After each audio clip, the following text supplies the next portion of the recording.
Hello, sports fans. This is Steven here for JustMyPicks.com, and I'm bringing you a special breakdown of Game 1 of the NBA Finals. The NBA Finals Game 1 was very disappointing to me by the Miami Heat because they had that Game 1. A lot of people continue to call the Miami Heat the Big Three.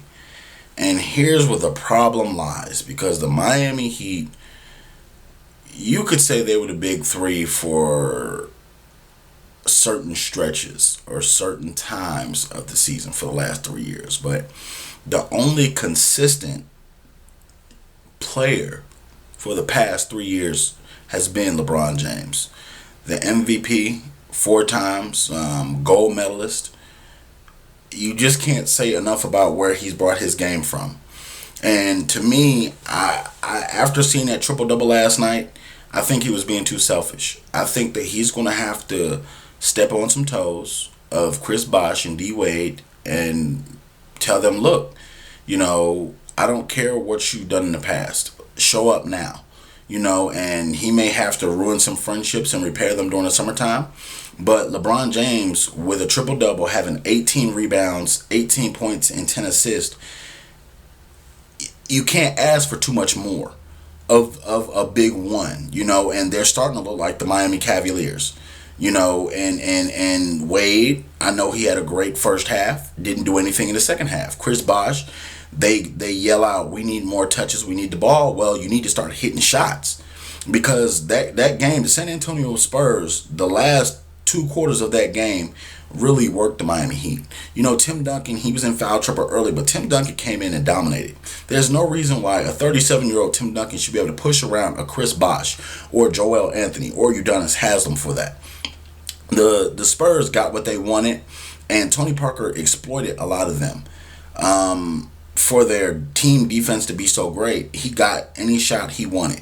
And Ginobili, he's struggling, but Ginobili is going to snap out of it for at least 1 or 2 games in this series. The biggest thing for me is the Miami Heat have to come out and play 4 quarters of basketball, because they had that game wrapped up. Looking at some of the stats and looking at some of the things that really mattered in that basketball game, Tim Duncan was really the X factor. And Chris Bosh shooting jump shots. Like, I hate him shooting jump shots.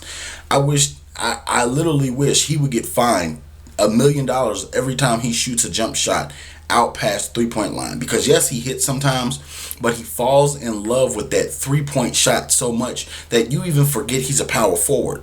Oftentimes, I'm thinking he's Ray Allen catching the ball and shooting like that. So for me, going into game 2, the Miami Heat need to be firm. Eric Spoelstra needs to be firm with Chris Bosh and D Wade and tell them, crash the boards. Do what made us successful getting here. Do what you're known for. Do what you did in Toronto, which was crash the boards, go hard at the rebounds, go hard at the paint, and, be a power forward or a center.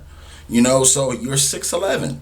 You're not 6'2", you're not 6'3". Yes, we accept the fact that you shoot, but come in some. When you're shooting those jump shots, crash the boards. And he missed a wide open jump shot. They made the right basketball play by passing it to him, but he went 1 for 5 late down the stretch in the 4th quarter. So, to me, the Spurs, they stole one, because the Spurs were outplayed for a lot of that game.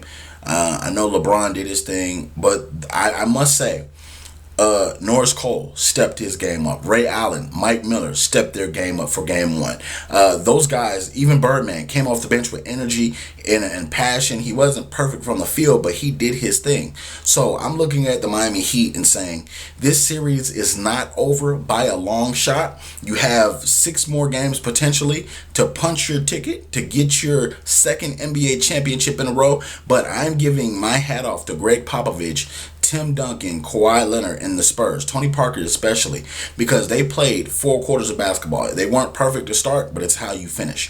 And going into game 2, I'm predicting that the Miami Heat will bounce back.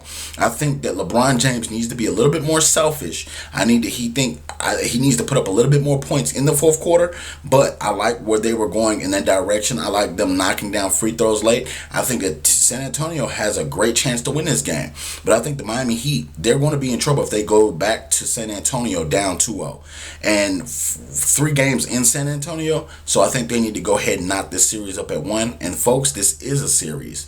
The San Antonio Spurs were not supposed to win that first game. So I'm picking for game 2, the Miami Heat to win this in a very close game. You can check me out at justmypicks.com. You can also follow me on YouTube, view videos just like this in my archive on YouTube.com/JustMyPicksTV. Also, follow me on Twitter at JustMyPicksTV. Thank you very much for subscribing. Please subscribe and check out more of my videos, comment, and be blessed.